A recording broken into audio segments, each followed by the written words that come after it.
This lecture is called Imagination plus Faith. In it, Neville Goddard explains that imagination isn't just daydreaming. It is God in man, shaping the world, and faith. Faith is the quiet loyalty to what you've already imagined, no matter what the senses report.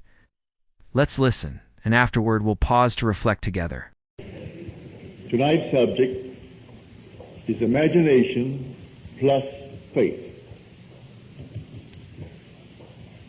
Imagination plus faith are the realities out of which man fashions his world. But what do I mean by imagination? I mean God. Man is all imagination, and God is man, and exists in us, and we in him. The eternal body of man is the imagination, and that is God himself. The divine body, Jesus. We are his members. It's entirely up to us what we imagine. But it's imagination plus faith. For we are told without faith it is impossible to please him. Now, I can tell you tonight that your own wonderful human imagination is God. I can't convince you that it is. I ask you to try it. I ask you to test it. But I can't persuade you to the point of conviction. You have to become self-persuaded through experience. So here, any bold assertion on my part will really not convince you, but I am hopeful that imagination is the sole cause of the phenomena of life. If perchance you hear the word God, the word Lord, the word Jesus Christ, and it conveys the sense of some existent something outside of your own wonderful human imagination, you have a false Lord, a false God, and a false Jesus Christ. If you really know who you really are, that your own wonderful human imagination is God, you cannot fail in achieving your objective. All things are possible to him who believes. With God, all things are possible. Now, he equates man with God. I just quoted from the 9th of Mark and the 19th of Matthew. In Mark, it's man. All things are possible to him who believes. In Matthew, he tells a story. Tells the rich young man to go sell everything. If you want to enter the kingdom of heaven, sell it all and follow me. And then he was disheartened because he had so many things, so many possessions. And then he said it's easier for the camel to enter through the door, through the needle's eye, than a rich man to enter heaven. And then the disciples said, well then who can be saved? He said, with men it is impossible, but with God all things are possible. With men who do not know who they are. That's what he means. With men who do not know the Lord's name. Those who know thy name put their trust in thee. For thou, O Lord, would not forsake those who seek thee, if I know his name. Now let us look for his name as revealed in Scripture. And Moses said to God, if I go to the Israelites, and I say to them that the God of your forefathers has sent me to you, and they say to me, what is his name? What shall I say? And God said to Moses, say, I am That is who I am. Just say, I am, hath sent you. For that is my name forever. And by this name I shall be known throughout all generations. I have no other name. Just be aware. To be aware is to say, I am. Without uttering one sound, just to be aware. That is I am. That is God. Pause here. Notice what Neville just did. Collapsed God into awareness itself. It's not into a person out there, not into ritual, but simply the act of being aware. Think about how radical that is. God is the very fact that you can say I am.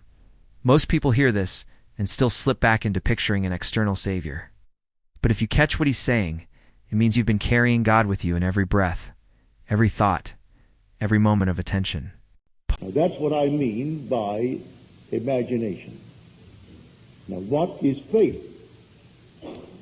We are told in the 11th chapter of Hebrews that faith is the assurance of things hoped for, the evidence of things not seen.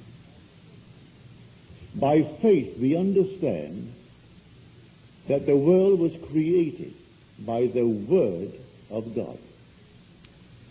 That things which are seen were made out of things which do not appear. And without faith it is impossible to please him.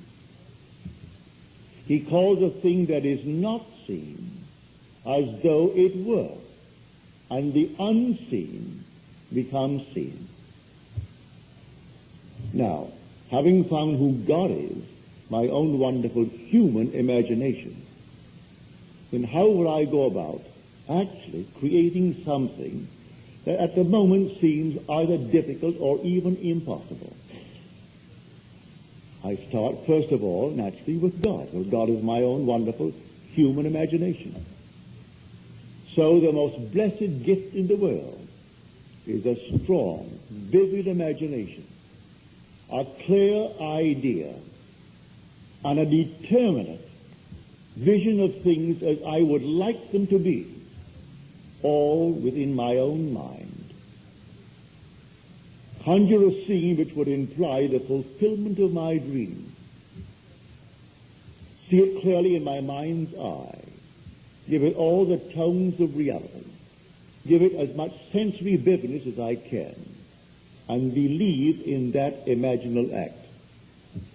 Have it so fixed in my mind that I am completely oblivious to all the things round about me that would deny it. And walk in the assumption that it is so. Assume that feeling of the wish fulfilled and simply ignore everything that denies it and walk in it.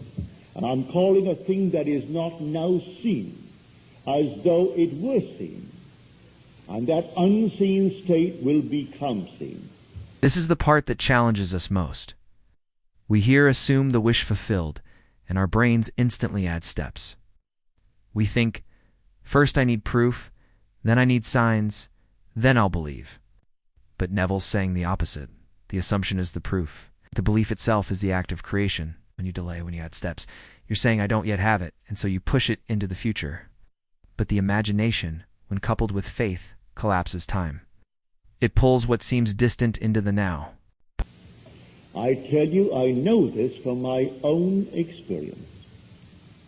It never fails, but we are the operant power. Knowing what to do is one thing, and doing it is another. So will I do it?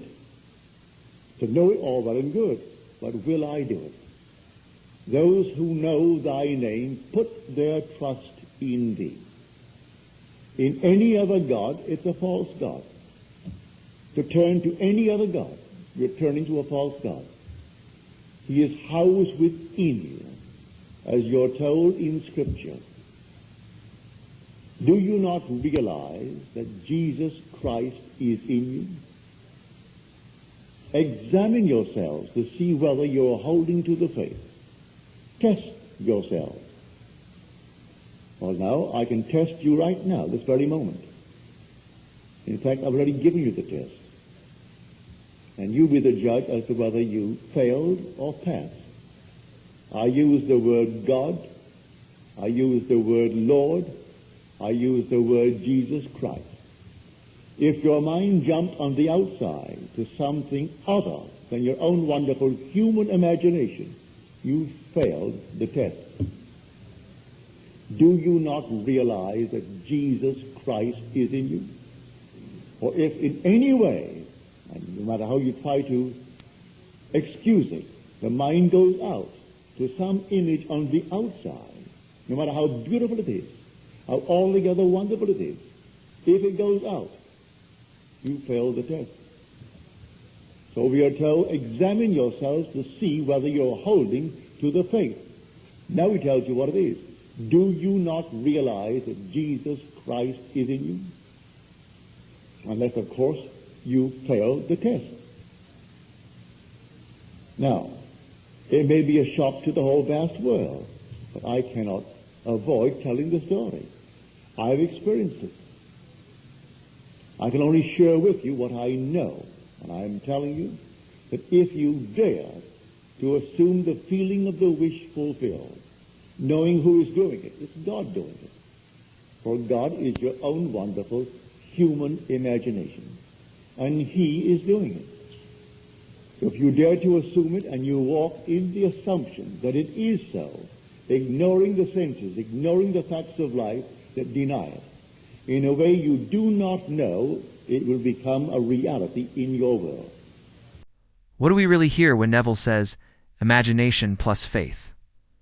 Most of us pretend we're hearing a method, a technique, a how-to for getting things. But that's the first illusion. He isn't giving us a trick. He's handing us an ontology. He's not saying use imagination. He's saying you are imagination. And faith is not the fireworks of emotion. It's loyalty, quiet allegiance to what you have chosen to be. So why is this so hard to accept? Why is it easier to believe a bank balance than a living I am? Because the senses are loud and the soul whispers. Because the animal part of us is built to scan for danger and call it truth, while the creative part of us is built to choose and call it done. We have a lifetime of rehearsing the visible and a few minutes of practicing the invisible. And then we blame the invisible for not being as convincing as our habit of fear. Here's the twist we rarely admit. We act as if the problem is that imagination does not work. But look at your life. It works perfectly. We imagine delays. We imagine difficulty. We imagine being the exception to grace. And then we are loyal to those imaginations. We tell our story of almost, not yet, someday, and then defend it like doctrine. Faith is always present. The only question is, faith in what? Every doubt is a prayer with better PR. We also misread it as done. We hear it as it will arrive in 5 minutes, and then watch the clock like a suspicious auditor. Neville's point is sharper. It is done means the state is complete identity established, end assumed. The outer arrangement, the bridge of incidents, is secondary. Surrender here is not passivity, it's discipline, refusing to defect to appearances while the pieces rearrange. We call that doing nothing, but it might be the hardest work in the world, the work of staying. Another thing we miss, we think imagination makes a reality out of nothing. More precisely, it selects and stabilizes a reality by identity. We don't force the river, choose the bank from which we see it. The selection happens in that subtle zone Neville keeps pointing to, the feeling of already being. It's not a theatrical performance, not a pep rally for the ego, but a settled tone. This is me now. That's why he sends us to sleep in the state. Sleep is where the guard drops, and the new identity becomes memory instead of fantasy. And then there is the scandal. God within. The I am we've spent a lifetime outsourcing to sky, temple, or fortune. The voice saying, here and now, be. Why is this the hardest part? Because it ends our favorite addiction, striving. If God is within, the project of becoming worthy enough is over. No more heroic chase, no more bargain with the universe, no more spiritual ladder to climb. Just be the end now. Which means our most cherished identity, the one who is almost there, has to die. Many of us would rather keep our struggle than lose our story. From that angle, ignore the facts is no longer magical thinking, it's hierarchy. Facts are reports, Assumption is law. You're not lying to yourself. You're ranking sources. The senses file late. Identity files first. So how do we live this without turning it into another exhausting self-improvement program? Take Neville at his simplest. Choose one end, small enough to stop the inner debate. Wear it like a quiet ring on the finger of your mind. Feed it with inner sentences that someone who already is would say. Fall asleep in it. When you wake up and the old world shouts, smile at the noise in return, not with force, but with fidelity. Let the bridge of incidents do what bridges do. And if you need one ruthless clarity to carry from this lecture, take this. You are already faithful. Every hour you are loyal to some unseen reality, either the one you want or the one you fear. Imagination plus faith isn't an upgrade. It's a mirror.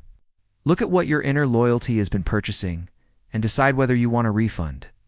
We keep asking, how can I feel one with Source, with God, with the universe? Neville answers by ending the distance. To be aware is to say, I am.